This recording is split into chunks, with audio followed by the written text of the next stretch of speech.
এই অন্তর্বর্তী সরকার নির্বাচন বাধাগ্রস্ত করার জন্য বিভিন্ন রকম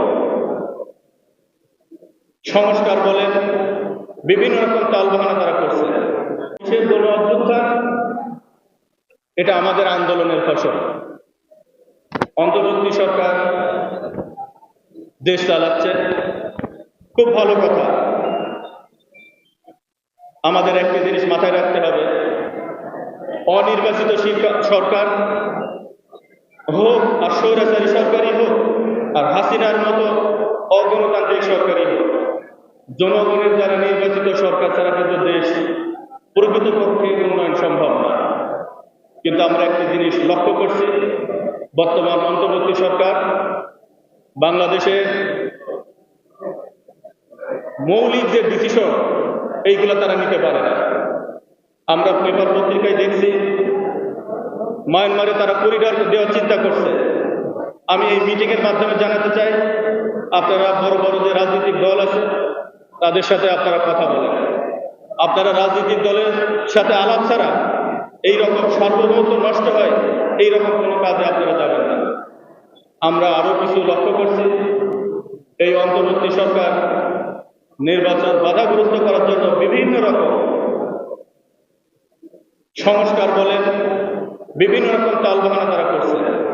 আমরা বিএনপি করি, আমরা এই দেশের মাটি মানুষের দল করি, এই দেশের মানুষের উন্নয়নের চিন্তা করি, আমরাও সংস্কারের পক্ষে। সেই সংস্কারটা কি?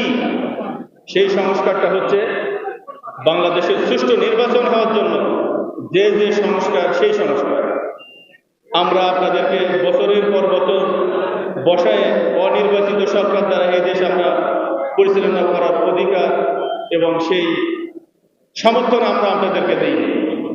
আমরা আশা করব আপনারা অতি তাড়াতাড়ি একটি গণতান্ত্রিক পন্থা নির্বাচন দেবেন, জনগণের মতামতের ভিত্তিতে এই দেশে একটা গণতান্ত্রিক সরকার আসবে এবং সেই গণতান্ত্রিক সরকারের হাত ধরে এই দেশে এগিয়ে যাবে।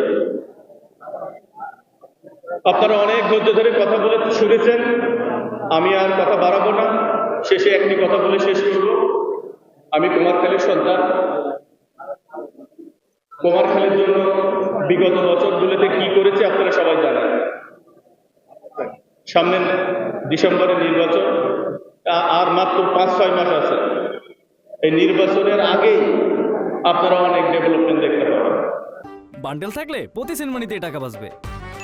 বিকাশ সেনমানি বান্ডেল কিনে জিতুন প্রতি লেনদেনে। ন্যায্য মূল্য, শ্রমিকদের 8 ঘন্টা ডিউটি, শ্রমিকদের বেতন ভাতা বৃদ্ধি করতে হবে এবং শ্রমিকদের অধিকার বাস্তবায়ন করতে হবে। তবেই কিন্তু মে দিবসের আলোচনা সার্থকতা হবে। প্রিয় বন্ধুরা, আজকে আপনাদের প্রধান অতিথি একসময় কুষ্টিয়া সরকারি বিষয় কলেজে আমার সাথে ছাত্রদল করেছে 1995 ঐক্যবদ্ধ হয়ে সেটাকে প্রতিবাদ জানাবে এবং সেটাকে নিয়ন্ত্রণ করবে। আগামী দিন শ্রমিকদের অধিকার বাস্তবায়ন করবে। এখন আওয়ামী লীগ যদি বিএনপির লোক খোঁজে তাহলে বিএনপির নেতা কর্মীদের তো ক্ষোভ হবে। তারা যদি এই ধরনের লোক বিএনপির কমিটি করতে যায়, তাদের পিঠের চামড়া তো সাধারণ বিএনপির লোক রাখবেন, এটাই তো স্বাভাবিক। আমি মনে করি যারা নিবেদিত বিএনপির লোক আছেন, যারা সংগ্রাম করেছেন, হামলা মামলা শিকার হয়েছে, নির্যাতিত হয়েছে, তাদেরকে আমরা একটি কুমারখালীতে সমাবেশ করব। যারা বিএনপিকে আওয়ামী লীগের হাতে তুলে দিতে চায়, আওয়ামী লীগের দোষর করতে চায়, যারা আওয়ামী লীগকে এখনো প্রোটেকশন দিচ্ছে যাতে তাদের কিছু না হয়, এদের বিরুদ্ধে আমরা সোচ্চার হব এবং অবিলম্বে আমি অনুরোধ করবো সাদি ভাইকে এই নির্যাতিত নিবেদিতদের নিয়ে একটি বিশাল সমাবেশ করেন।